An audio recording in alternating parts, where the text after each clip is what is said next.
Hello everyone. I'm very happy to be here today with all of you. In the field of education, it is rare to find a topic more urgent or vital than critical literacy.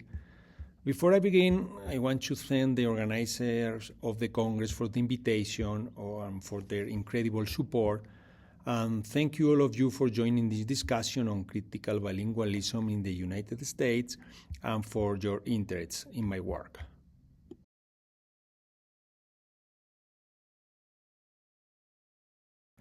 My name is Juan Fernández from the University of Utah. My research area involves working class Spanish heritage speakers in dual language bilingual education. Although 30 minutes is not a lot of time to get into details of all of the ideas, definition of term, theoretical consideration that surrounds the topic, I think 30 minutes, probably 29 now, should be enough to propose an itinerary. My goal for this presentation is to provide a brief overview of current critical trends in bilingual education within the United States.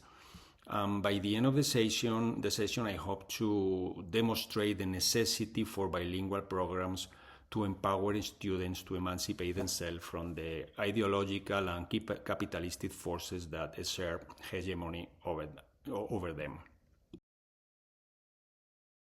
So this is the plan, what you can see in the screen. So basically, first I'm going to quickly review some of the models we can find in bilingual education in the United States and some of the goals they have. This is important because, as we will see, the goals have changed over time. So this will be addressing the second part. I will review the expansion of dual language education and how the models has shifted toward middle-class interest. Instead of the civil rights era model that gave birth to bilingual education in the country, now we are looking at different outcomes. Two different approaches are here, right? One is the linguistic approach and the other one is the critical. The linguistic approach is happy with the situation of bilingual education. They see that the students are learning the language, are becoming more proficiency in cultural aspect of the target language, so they see the gains. I will focus more on the critical approach that see the linguistic and cultural gains and biliteracy gains, but focus on what, in our opinion, is missing, right? This critical role in studies in the United States is often played by Paulo Freire, the Brazilian thinker, educator, politician, and philosopher, whose work has influenced most of the educational studies in the last decades. Taking a different approach, I will draw on Gramsci's theory of subalternity, hegemony, and the role of intellectuals to suggest that dual language education should find ways to assume some of the roles of the organic intellectuals, as Gramsci defined them, to provide working class students from immigrant families with alternative to overcome the monolithic thinking, or as Dr. Valdez put it in Oltre la subalternità, questo pensiero unico that neoliberal policies impose to them. As the presentation progresses, I would like you to keep in mind that what I consider a key aspect of my research, which is that to what extent immigrant families and their students, as they are inserted in the new context and different segments of society and different relations of productions, to what extent they lose access to critical sociopolitical awareness, resources that they could have, or maybe not, in their original context, countries or original contexts. Simply by formulating this question, at least to me, it makes sense to first keep promoting promoting studies that listen to students' voices and their educational experiences. We don't know, in my opinion, we don't know enough about how they feel, how they perceive their educational experiences in United States in bilingual education. And a second aspect is to reflect on the pedagogical and policy recommendations that involve including sociopolitical consciousness among the goals of dual language programs. In other words, the reflection I propose should help us position dual language education within the dialectical relationship of spontaneity and consciousness, and what it takes for bilingual education to support subaltern students in their transition from common sense to good sense. To place bilingual education historically, is necessary to review the evolution of this particular type of education. Over the past decade, many studies have documented the long history of struggle and activism by indigenous and Spanish-speaking communities to maintain their languages. Scholars analyzing the historical roots of bilingual programs explain that the modern bilingual education movement is largely rooted in the civil rights era, which culminated in 1968 with the Bilingual Educational Act, which affirmed the value of teaching students in their home languages. Although the Act didn't require bilingual instruction or the use of students' native languages, but it aimed to help schools develop the expertise needed to run bilingual programs.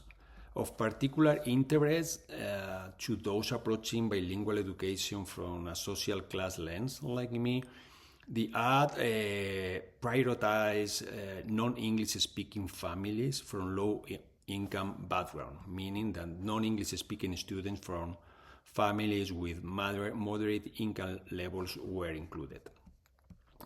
In short, the origin of bilingual education in the United States primarily look at non-English speaking students and working class students, and it also focused originally in three goals: bilingualism, biculturalism, and biliteracy.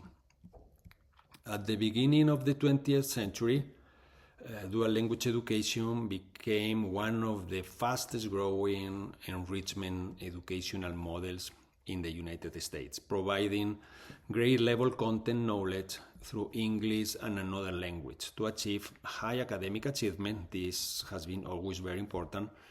It's very important for students to keep learning or learn a new language and the culture that gave origin to the language, but without losing content area achievement like math, physics, history, and so on.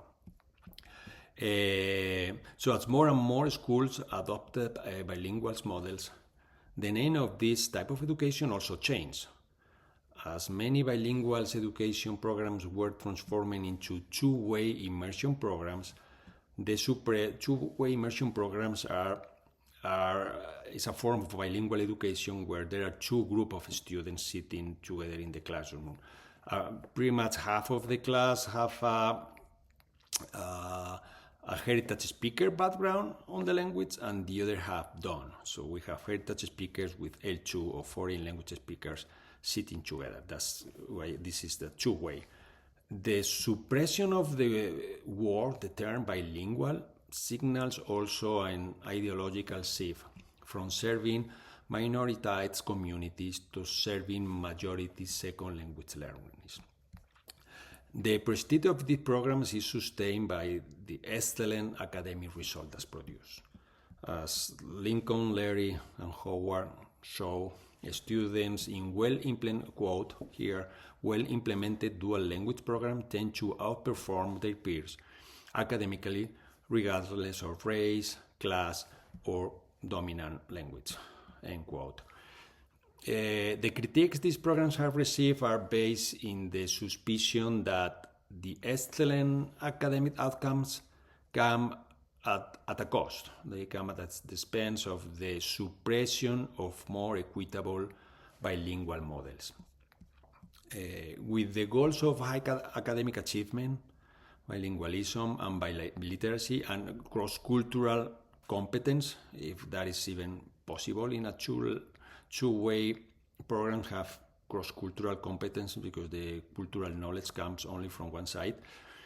And with half of the class belonging to a different cultural and linguistic group, the original focus of bilingualism fades away in a process that Valdez has defined as the curriculization of the languages, other than English. This curriculization of language describes how two-way immersion programs are increasingly treated as another subject. So language is treated as a formal curricular subject with lesson plans, standards, assessment, and a focus on academic register rather than as an integrated instrument for students, families, and communities. In addition, as Valdez states, when language is curriculized, heritage students can be treated as primarily as resources who supply linguistic examples for second language learners, rather than as learners with rights to develop their identity and the recognition of the background and what we are discussing here, potentially the need of sociopolitical learning too. Of course, the renaming of the program, the adjusting of the goals, and their expansion in more schools didn't happen in a political vacuum. It was driven by policymakers, educators, and families who observed the positive outcomes these programs produce for student achievement and school success. Well, in case you are not familiar with this program, as an example of dual language bilingual education, I will briefly describe Utah's prestigious dual language program. Utah has probably the most prestigious and popular dual language immersion program in the country. Usually referred as DLI, Dual Language Immersion Program, this program received special attention from the Utah State Office of Education in the years preceding 2008, and in 2008 the state decided to sponsor this 50-50 program run by the state, aiming to immerse students in Spanish, Chinese, French, German, Russian, and Portuguese from K-12. Initially, different stages were put in place, but it's from K-12. The Office of Education also still provided summer, winter, spring mandatory training for new teachers, for experienced teachers, and also provides a weekly scope and sequence, for example, books, and many other resources for teachers. Basically, it's very prescriptive. So the teachers teaching this program, and I have taught this program, if today is Monday, you know what you should be teaching for that Monday or that Tuesday, and what resources you should be using. And in many cases, there is some freedom, but in many cases, the program dictates what the students should be doing and so on. So there is also a very careful time allocation between the two languages. You can see the model here. This is from grade 1 to 3 because they then change. It's a very smart and very well developed program because if we want students to learn math in Spanish or in Chinese or history in Spanish and Chinese, we have to shift the 50-50, right? So who is teaching who at different stages of their education. So, and half of the day students are with a target language teacher. The other half is with an English teacher. So that's the way they are integrating both content, vocabulary, language expertise, and etc. So, but here is the tricky part. The instructional practices, pedagogies, training, materials, and objective are the same whether the class is one-way or two-way. So some programs were initially implemented as a one-way, meaning that the majority of the students are second language learner.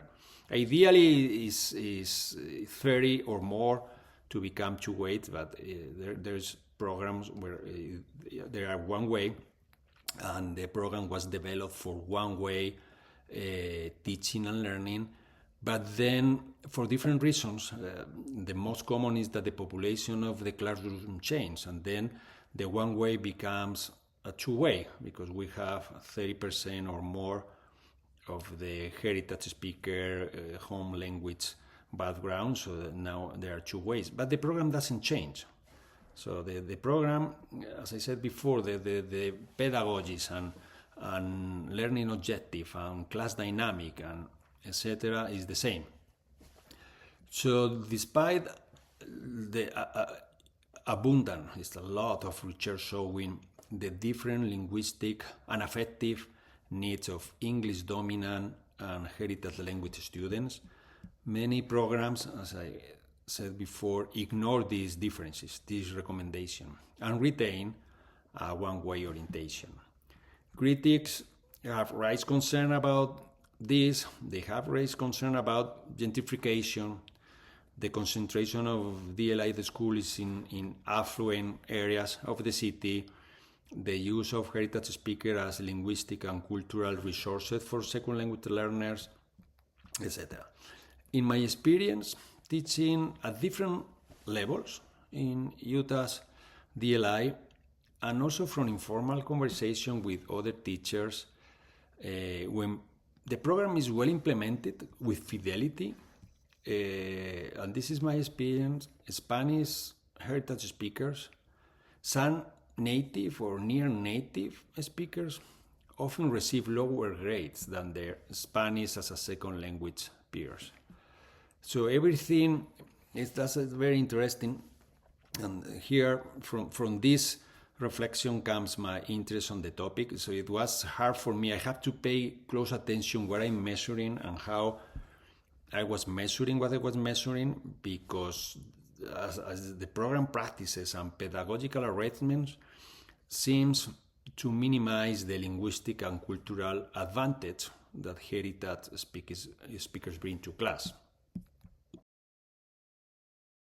So after this, situating the context of the topics or this sort of introduction, let's get into the topic itself. So, because as more and more studies show, these new forms of dual language bilingual education risk reproducing the inequalities and marginalization of the historically underserved heritage speakers.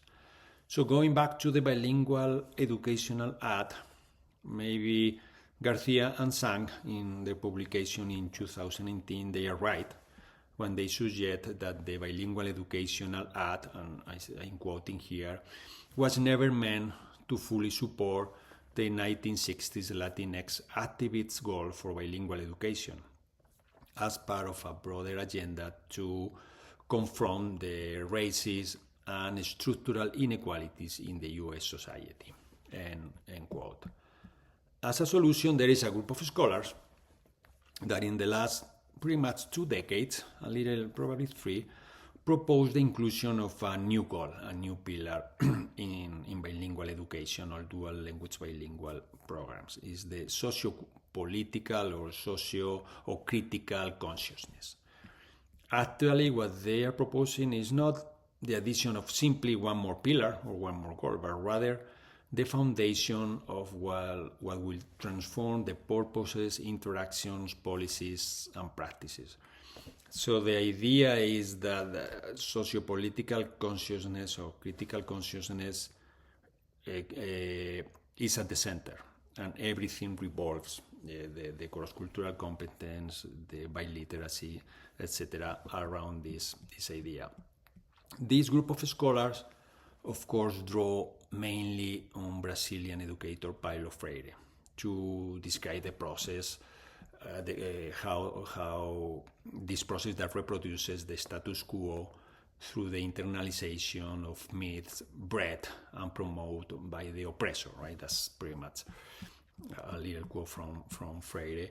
And my friends, colleagues, and many in my department, when reaching this point of the research, the first option is very common. The first option is Freire, right? And I can see why. But I'm gonna take a different approach, and I'm gonna look at Gramsci. especially hegemony, subalternity, and the role of intellectuals. And how can this Gramsci and these three ideas and his thinking can help me conceptualize heritage speakers and dual language education? I don't think frequently or sometimes this conceptualization is highlighted enough. So how do you see heritage speaker in your classroom? Are they oppressed? Are they in a subaltern position, etc.? I'm not doing this just to innovate or to explore new research avenues. I do it because I don't see oppression being part of I see the economic struggles in dual language education, and I see the economic struggles of many families impacting and shaping educational opportunities and experiences. So basically, by choosing Gramsci is because I see him as a better fit for my research. Of course, I think we are very fortunate to have such great critical thinkers like Freire and Gramsci. They both come from a very different cultural and political context sometimes, and they continue to influence, as I said, people, scholars, educators interested in exploring the relationship between education, culture, economics, and power. Scholars have long discussed and debated the relationship and compatibility of the two philosophers and educators. Mayo, in a 2005 work, quote Freire's reflection on when he first knew Gramsci. I think it's worth refreshing this idea here, because Freire said, I only read Gramsci when I was in exile. I read Gramsci and I discovered that I had been greatly influenced by Gramsci long before I had read him. It is fantastic when we discover that we had been influenced by someone's thoughts without even being introduced to their intellectual production. End of quote. This influence is not surprising, given that the work of both thinkers come from their respective and not the same readings, we know that, right, of Marx, and their conception of ideology, even as we know, Freire and Gramsci, as I said, no, they have different limitations to the access to Marx writings. For Freire, a primary criticism is that he is too eclectic in his approach, drawing on a broad range of sources including Christian personalism, liberation theology, etc. Both the sources are always from Marx, but this is a different route. Others, like Coben in her work in 1999, criticized Freire for an inconsistent class analysis and an universalist view of oppression. It's also important for my approach to the topic is the distinction between oppression and subalternity. So Coben and Baldacci, 2017, Coben 1998, Baldacci 2017, criticized Freire for this universalist view of oppression. For Baldacci, Freire defines oppression in an ambiguous way, because and I'm translating from Italian now, from oltre subalternity, oltre subalternità. So Freire mixes aspects of ideological subordination with elements of coercive violence, without clearly distinguishing the two sides. This is page 258. Coben also indicates that Freire has an inconsistent class analysis. For someone like me, applying social class lens to all of this, Gramsci seems to have clarified better his position in this base superstructure debate. Gramsci argued that the working class is objectively position to challenge capitalism, but will not develop revolutionary consciousness on its own. This is very important because hegemony secures consent by shaping how we think, right? So this is, I'm not denying that Latino students and families have historically and continue to suffer violence in society and sometimes in school. But my point is that Gramsci's concept of subalternity better capture the experiences of students from immigrant families in schools than the notion of oppression as described by Freire. I think Valdez again make a very useful distinction here between Gramsci's notion of subalternity and Freire's conceptualization of oppression, arguing that the two are not the same. Oppression arises from coercion and potential violence, and subalternity involves dependence and subjection, often maintained through the subaltern consent. This is page 257. Oltre la subalternity, subalternità. From this perspective, I argue that the situation of Spanish heritage students in dual language program resembles subalternity more than direct oppression. As Valdez further notes, neoliberal supremacy produces subalternity. I think this is very important. So neoliberal supremacy and policies produce subalternity. And this is the reason, I'm quoting again, that in contemporary Western societies we are witnessing an expansion of subalternity related to oppression because the hegemonic sides predominates over the coercion. Again, end of quote, page 257.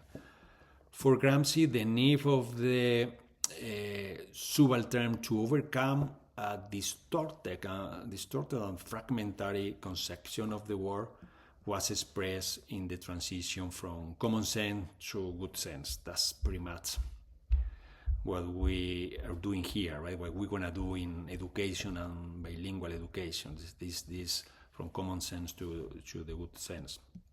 There is a relationship between the two because common sense contains elements of good sense, but is in effect a distorted and fragmentary conception of the world. But if dual language programs, as research suggests, and I support, of course, must provide opportunities for students to develop a critical sociopolitical consciousness that could help them liberate themselves from their subalternity, it seems reasonable to us for more students that listen to students' experiences in this bilingual program.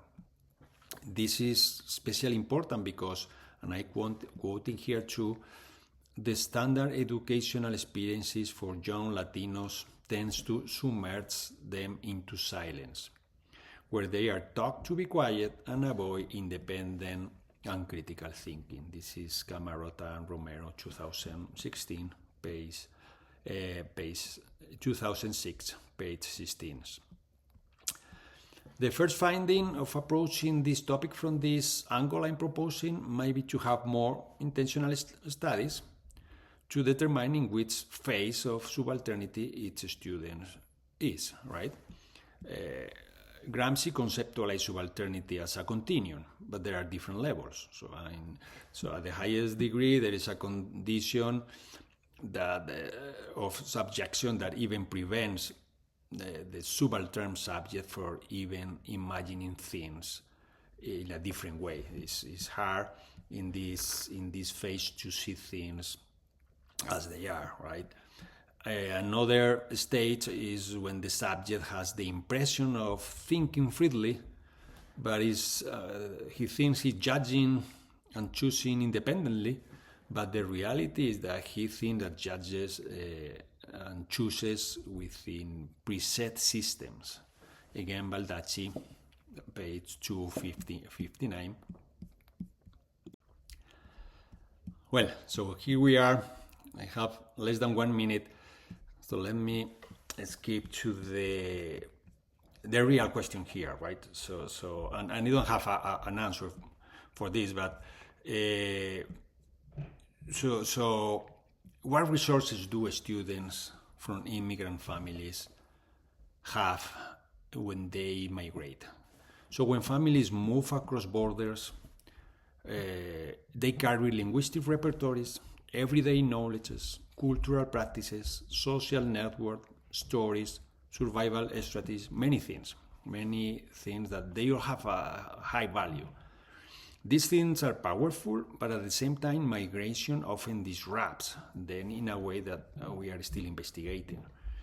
What I have proposed here is a reflection of what it means to make bilingual programs to assume some of the roles Gramsci attributed to organic intellectuals in providing students with the necessary counter-hegemonic education to unlearn dominant ideas and challenge neoliberalism as a way to overcome the subalternity.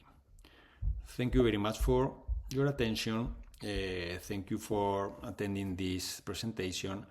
Please share with me questions, feedback, because they are always welcome. Thank you very much.